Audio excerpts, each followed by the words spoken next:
இன்றே டவுன்லோட் செய்து உங்கள் ஃபேவரட் ஷோக்களை என்ஜாய் பண்ணுங்க. இது விதியா இல்ல காலம் செய்யற சதியான எனக்கு தெரியல. ஆதி என் கூட சேர்ந்து வாழ போறாரா இல்லையான்னு எனக்கு தெரியாது. ஆனா ஆதி குழந்தைங்க மேல காட்டுற பாசம் அவங்களுக்கு கிடைக்கணும்னு நினைச்சேன். அதுதான் இவ்ளோ நடந்ததுக்கு அப்புறமும் என்ன இங்கேயே இருக்க வச்சது. ஆனா இன்னைக்கு அது எல்லாமே முடிஞ்சு போன மாதிரி குழந்தைங்கள அப்பா அப்பான்னு கூப்பிட வேண்டாம்னு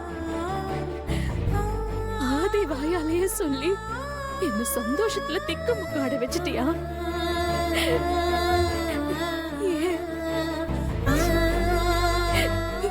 ஏன் என் வாழ்க்கையில இப்படி எல்லாம் நடக்குது?